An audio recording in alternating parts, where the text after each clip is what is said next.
Hi there and welcome to my what's in my camera bag video. Okay, first of all the bag. So it's the Amazon Basics bag, which you can get off Amazon obviously. I think you can get them on eBay as well. They're about 35-40 quid I think. I got a real bargain with this. It's a great bag by the way. The person that was selling this bought it for a trip, and apparently they ended up not going, so it never got used. So it's a brand new bag, cost me a tenner. So it's got the obligatory tripod straps, it's got some elastic straps on the back so you can tuck another tripod in there.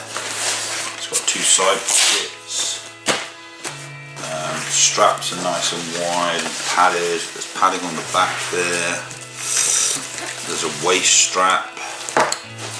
So it's really comfortable to, when you're carrying it, and it's full of gear. Okay, so there's a front compartment which I keep various bits and pieces in. So I've got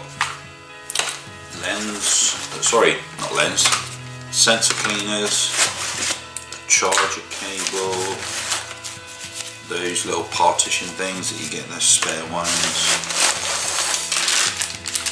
mosquito wipes,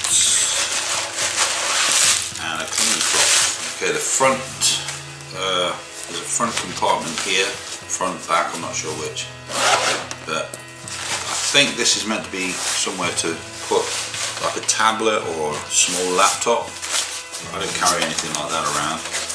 So I've got a filter holder, filters. That's it, and that's all that's in there. So the main compartment, so we'll start with the camera. Right, I use a Canon 5D Classic or 5D Mark 1. Now everybody's going to go, what? That's an old camera. Yeah, it is. It's like 2005 old. 12.8 megapixels, which by today's standards is not a lot, but I have to say it's great to use, it's solid as a rock, it's full frame, and the picture quality and the colours, I think this has earned a reputation. If you go on YouTube and look at reviews etc, you'll see that everybody raves on about how this camera, the pictures are really arty, filmy looking. It renders colours fantastically. I don't have an issue with the resolution because if you're posting stuff on the internet a lot, I've even done printing with this camera, with the images off it, and they look great. A4, A3, they look fine. So yeah, it's a great camera. It's got some limitations, but nothing that holds me back. I have an L bracket on it. That's just a generic, less than 10 quid, and it works fine. Doesn't wobble, doesn't come loose, doesn't fall off the tripod. Works just fine. So that's the camera. The lens is this is the Canon, it's a discontinued, it's quite an old lens this. It's a Canon 24 to 85. As I say, it's quite an old lens,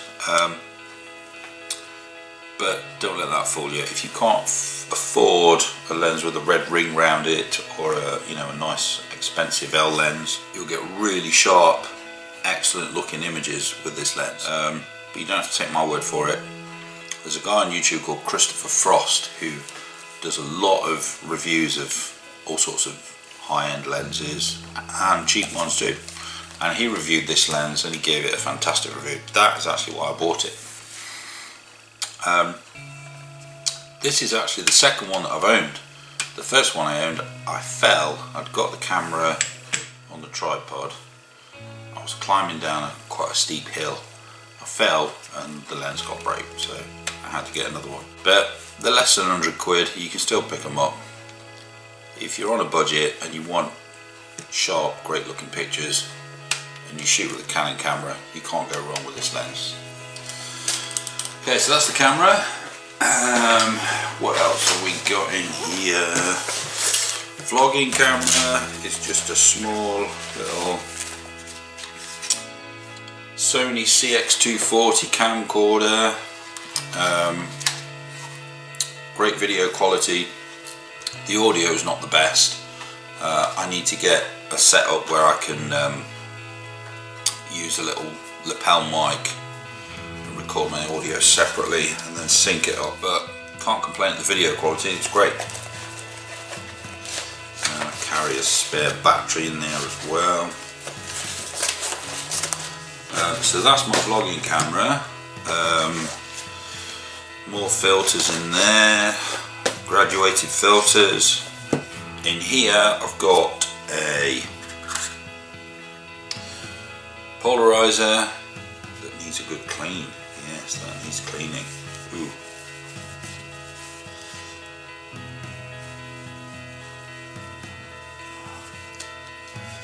That's better. Yeah, I've got a polarizer and an ND filter, and they're both made by Hoya. They're not bad filters for the screw-in type, and if you get them used second-hand, they're pretty cheap. Torch, always carry a torch. It's a nice torch, rechargeable, so I don't have to worry about batteries, just make sure it's charged up. Cable release, just a cheap generic 5 quid cable release, nothing in there. This is quite handy. This is a solar powered charger. So basically you clip that on your camera bag and it's got 2 ports, so you can charge up your phone with it, you can even charge up your camera with it. Sensor blower and another little torch. And there's a couple of lens caps in there. That's about it for that. So that is what, almost forgot, batteries. I've got a bunch of spare batteries in here, which I keep fully charged. Okay, so that's what's in the camera bag. In the main compartment, the front 2 zip-up compartments here. In the front here I've got cables, one's for my iPad, one's for a computer, and up here I've just got various cleaning stuff, lens cleaning fluid, lens cleaning cloths, cotton buds, a couple of shower caps to keep the camera dry in bad weather, and that's it. That is all I've got in my camera bag. So no majorly expensive, uber desirable stuff, but all kind of stuff that does the job. Okay, tripods. So my main tripod is this K&F Concept tripod. It's magnesium alloy. You can pick these up for less than 100 quid. It's got a ball head on it. It's very sturdy. It works great.